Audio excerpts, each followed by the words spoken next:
Hi, Michael Yardney here. Do you know how some of Australia's richest people reached the very top? Well, believe it or not, for many, it was through property investment. Every year around this time of the year, the BRW used to announce the Australian Financial Review publish Australia's Rich 200 list.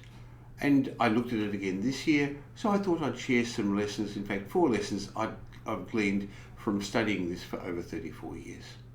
The first lesson is property creates more wealth than anything else in Australia. This year, property was the major source of wealth for 55 of those on the rich list. Even though some initially made their money in business, they then invested in property. In fact, since the rich list's inception 34 years ago, there have been 15 names that have been on the list year after year. And not surprisingly, the majority of those made their money through property. You'd probably recognise some of those names: Frank Lowy, Harry Triguboff, Morris Alter, Stan Perrin, Bruno Reno Grollo, as well as John Candle. The second lesson I gleaned from looking at the Rich 200 list was the importance of long-term performance of your investment assets.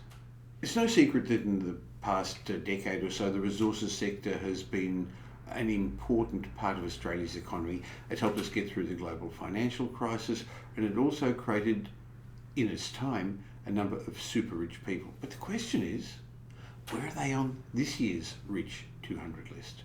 Many of them are no longer on that list because their wealth was fleeting.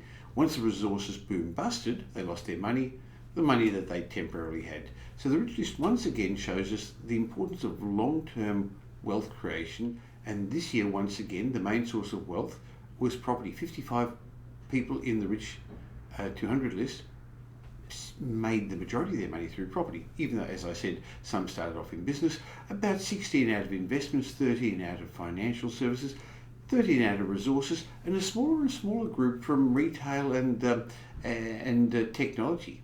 That's an interesting trend, isn't it?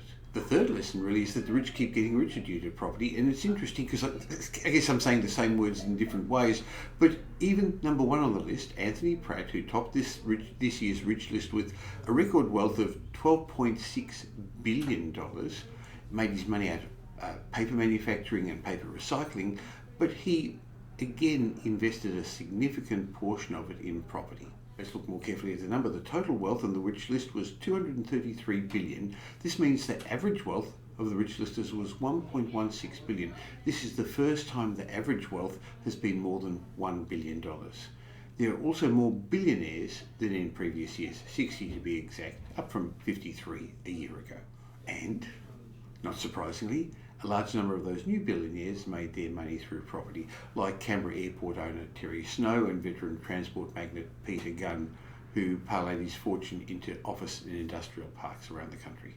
The fourth lesson is persistence pays off. As well as investing in property, another similarity between many of the rich listers is their persistence. Many have made and lost their fortunes throughout their lives, but they never gave up. Consider Melbourne property developer Max Beck, who lost his business and nearly all of his assets about 40 years ago. I remember when it hit the news in those days. And he got a bit too big for his boots back then and lost it all. But interestingly, he persisted, he eventually recovered, and now he's carved out a property career that has made his wealth in the order of $562 million. You see, there's some persistent themes amongst these rich listers. They plan, they stick to what they're good at, they learn from their mistakes, they see merit in training younger staff and managers, and they know their limits. That means they stay rich in the long term. The average age of this year's rich listers is 66. There are 7 people aged in their 90s, another 21 in their 80s. So what does this tell us? It tells us growing wealth takes time, so don't compare your chapter 1 with somebody else's chapter 20. This year's rich list, like every other year, contains men and women, young and old, those who inherited money and self-made millionaires, those born with a silver spoon in their mouth, and immigrants, those with a college education and those who didn't finish school. The lesson is becoming rich can be a reality in Australia for anyone. It doesn't matter where your parents were born or how much money your parents had. What matters is that you invest money in wealth-producing, income-producing assets, have a long-term plan, and never lose sight of where you want to end up. After all, a failure to plan is a plan to fail, and no one became rich that way, did they?